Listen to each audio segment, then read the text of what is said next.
Apresentação da personagem Pérola. Nasce numa aldeia semiárida à beira de um grande deserto africano. Desde menina, aprendeu a medir o tempo pelo farfalhar das acácias e pelo ritmo das estações de chuva. Tem a pele marcada pelo sol e os olhos que carregam a paciência de quem conhece a escassez, mas mantém um sorriso caloroso que contagia todos ao redor. Ambiente e desafio. A aldeia enfrenta secas prolongadas, estradas de terra castigadas e cortes esporádicos de energia. A escassez de água e oportunidades cria sofrimento coletivo, colheitas minguadas, crianças com fome e famílias que migraram em busca de trabalho. Pérola vê amigos adoecerem e vê o risco de sua comunidade se despedaçar, mas não se entrega ao desespero. Fé e pequenas ações. A fé de Pérola não é apenas oração, é gesto.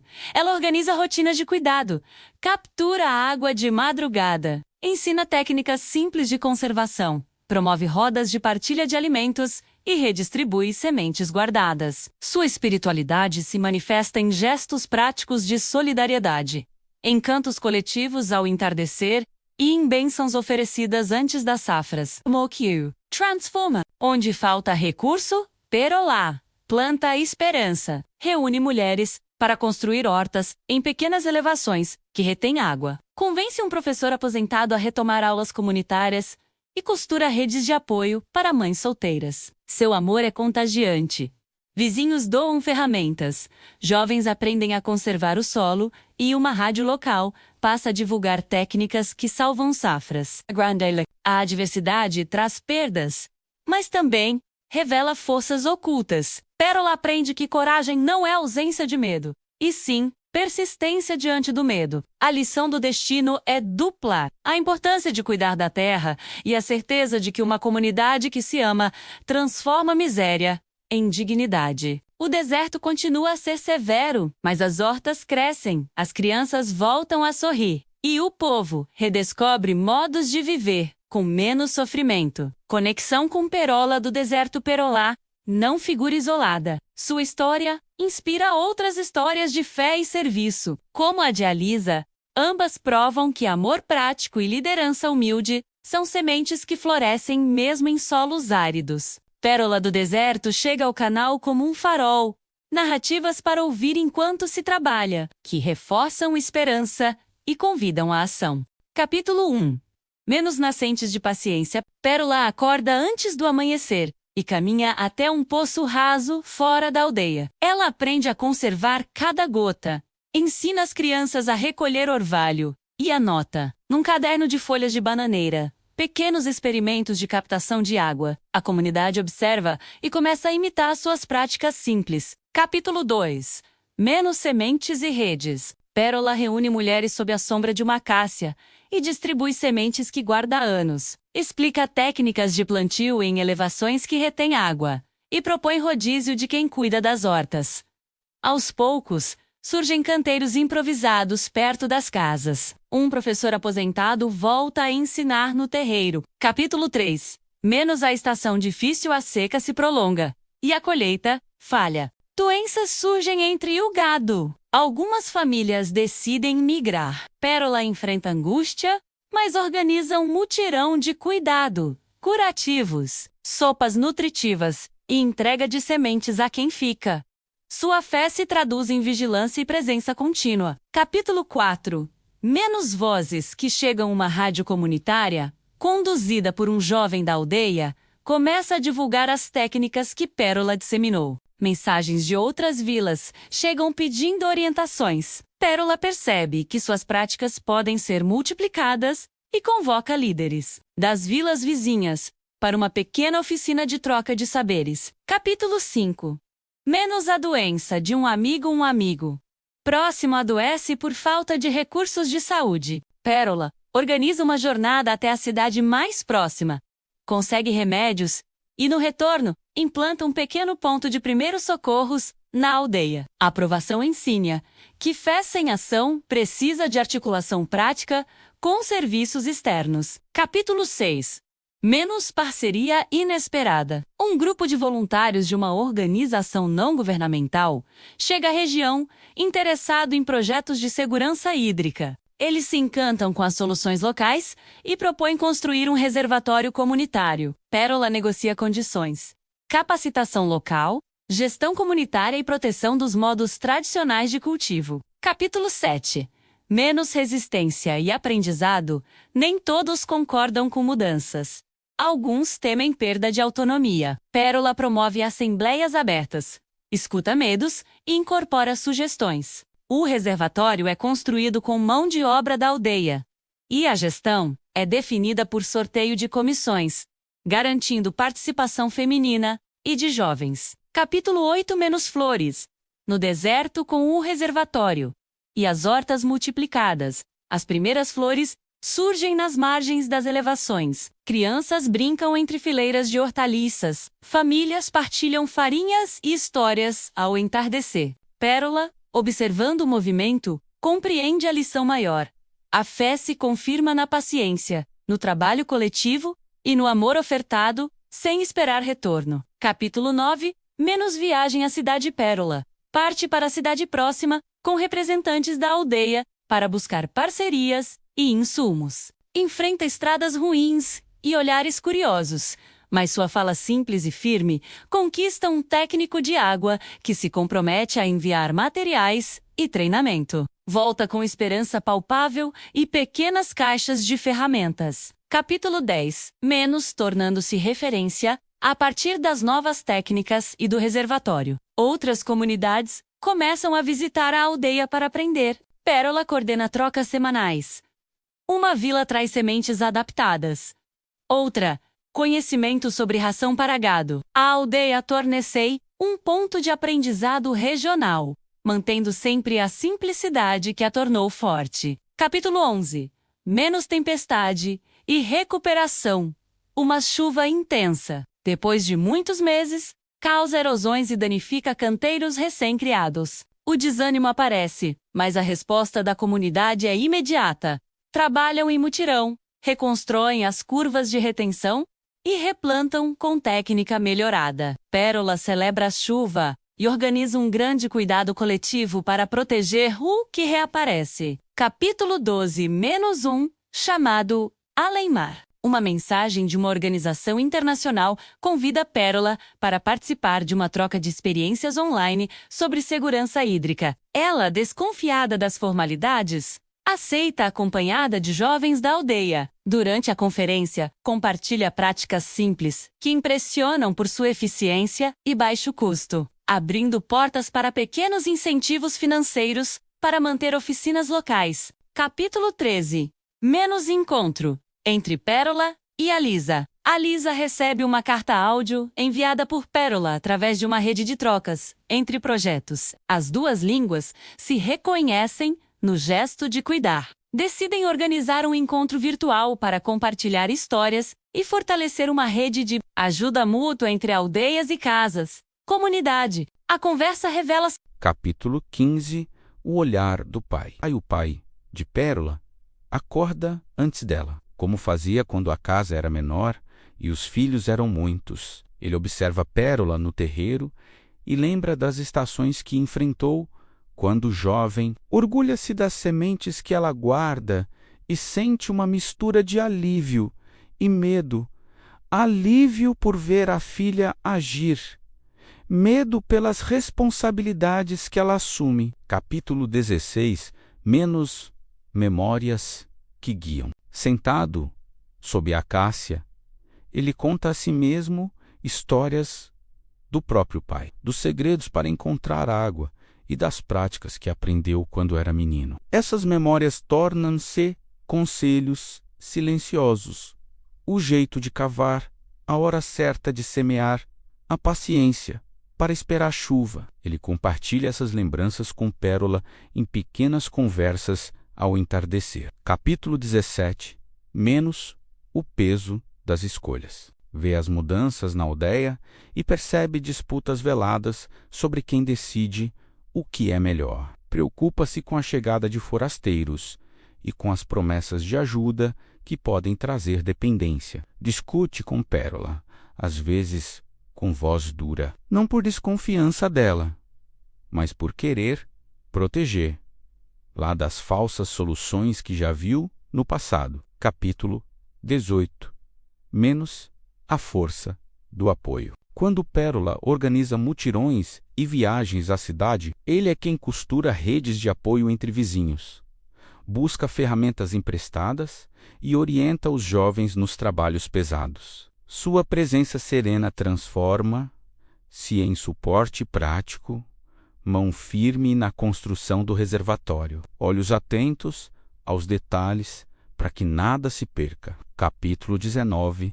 Menos dúvida e fé. Na noite em que o amigo de Pérola adoece, o pai teme pelo pior e questiona se todo o esforço será suficiente. Em silêncio, ele reza com a mulher e, ao lado da filha, parte para a cidade. Descobre que fé e ação caminham juntas.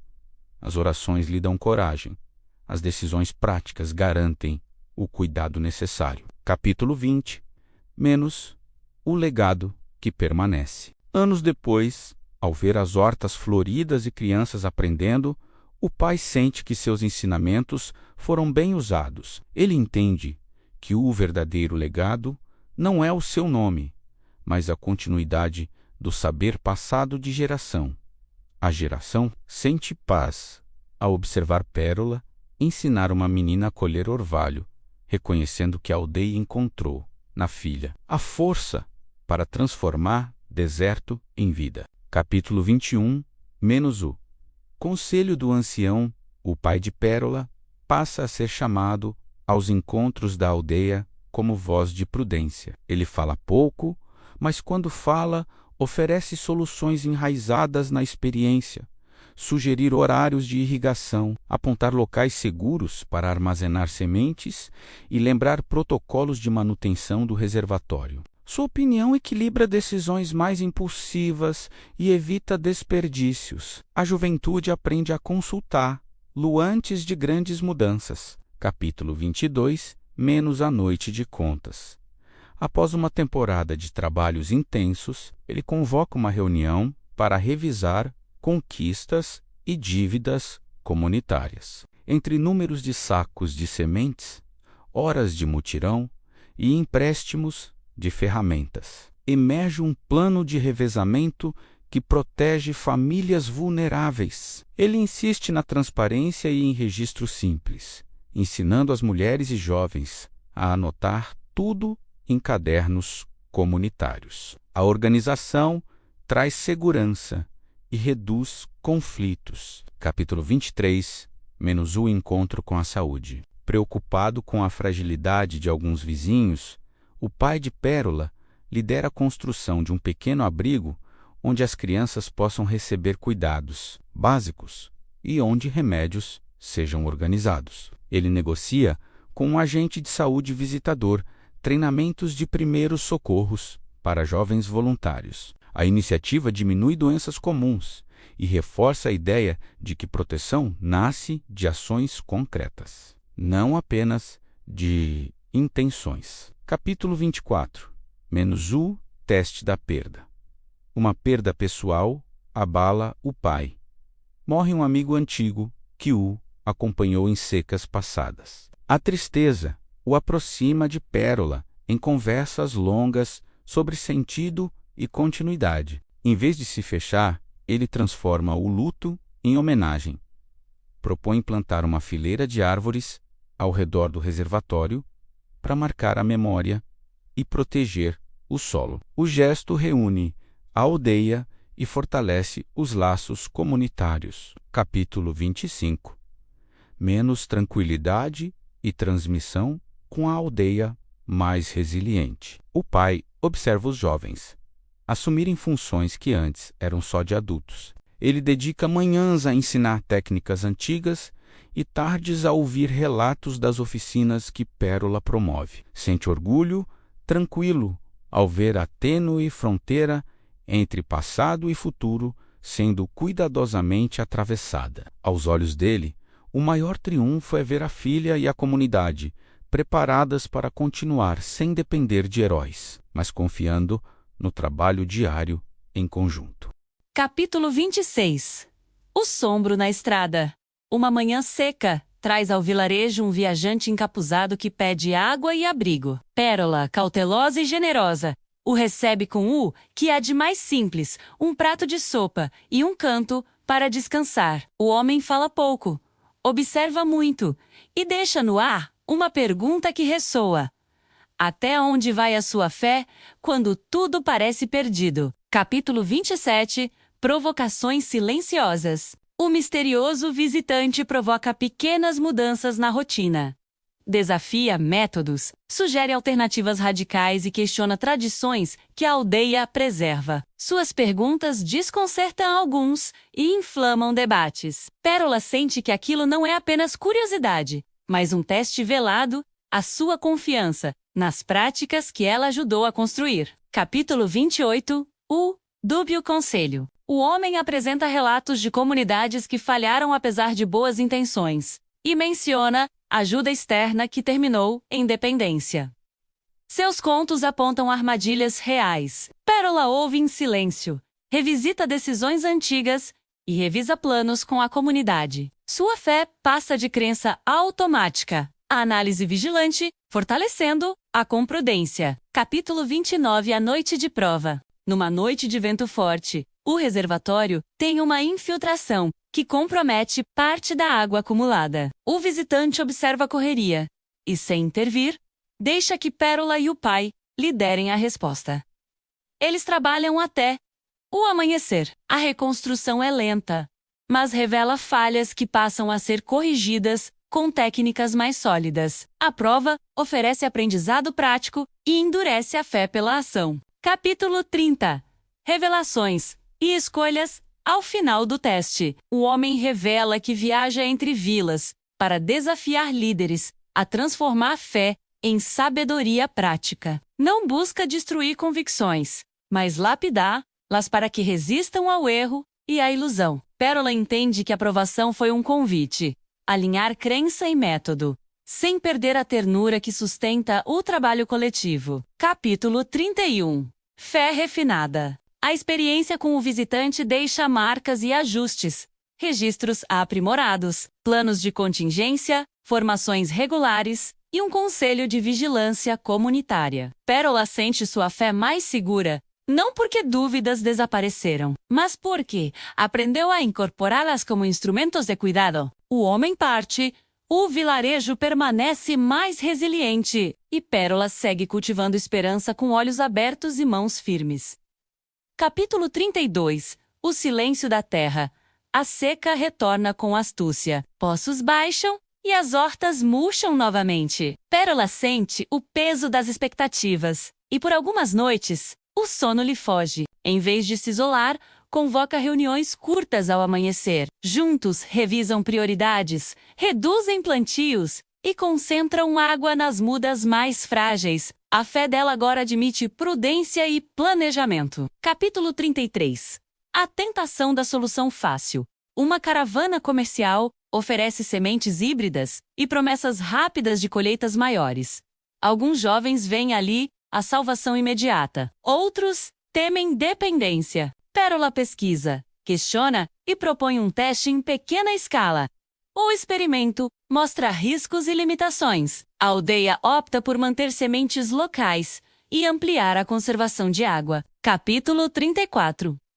O retorno do misterioso. O viajante misterioso reaparece em silêncio. Observa os mutirões e assiste a uma assembleia. Não traz ordens, mas entrega um pequeno saquinho de sementes variadas, como símbolo de confiança. Pérola aceita o gesto e o convida a ensinar o que aprendeu em outras aldeias. O homem, distante, sorri e fala pouco, como se cada ação valesse mais que palavras. Capítulo 35. A prova de liderança. Uma disputa por recursos entre famílias. Ameaça dividir a aldeia. Antigos ressentimentos vêm à tona. Pérola media conversas, estabelece rodízios de uso e propõe contrapartidas de trabalho comunitário para quem recebe mais água. O pai dela apoia com conselhos práticos. A solução livra a comunidade de um rompimento e fortalece a governança local. Capítulo 36. O baú de sementes. Com o trabalho conjunto, a aldeia cria um banco de sementes protegido por um pequeno mural de pedra. Jovens aprendem a armazenar, multiplicar e trocar variedades locais. Pérola ensina formas de secagem e rotatividade. A prática reduz vulnerabilidade e gera orgulho coletivo. O baú vira símbolo de resistência e memória. Capítulo 37. Festa da água e da gratidão. No primeiro dia de chuva consistente após longos meses, a aldeia celebra com uma festa singela. Cantos ao entardecer, repartição de sopa e plantio comunitário nas curvas de retenção. Pérola, o pai e o visitante misterioso observam em silêncio satisfeito. A comemoração não apaga as dificuldades, mas reafirma que o FEI, cuidado e governação compartilhada, mantém viva a esperança. Capítulo 38. Ensino que perdura. Pérola organiza uma escola informal nas tardes quentes. Crianças aprendem sobre captação de água, cultivo e cuidados básicos de saúde. Os jovens ensaiam apresentações sobre preservação do solo. O conhecimento passa a ser celebrado como herança viva, e novas lideranças surgem entre os que cresceram ajudando nos mutirões. Capítulo 39. O desafio da doença comunitária. Uma doença sazonal atinge várias famílias. O medo reaparece, mas a aldeia responde com protocolos aprendidos. Isolamento de casos leves, uso de remédios básicos no ponto de primeiros socorros e apoio alimentar às famílias afetadas. Pérola coordena cuidados, a rádio divulga orientações e o pai mobiliza voluntários para acompanhar os mais vulneráveis. Capítulo 40. Caminhos de continuidade. Com a saúde restabelecida e os sistemas de água consolidados, a aldeia planeja a próxima década. Programas de troca de sementes, formação de jovens técnicos e parcerias para pequenas fontes de renda. Pérola, cansada mas serena, olha para o horizonte do deserto e vê caminhos que antes pareciam impossíveis. Entende que fé verdadeira se traduz em visão e em trabalho que se perpetua. Ei, Boc! Aí, gostando da história? Não, enfim, passando aqui para pedir aquele like que faz o coração bater mais forte. Like! Chama o povo para escutar boas histórias.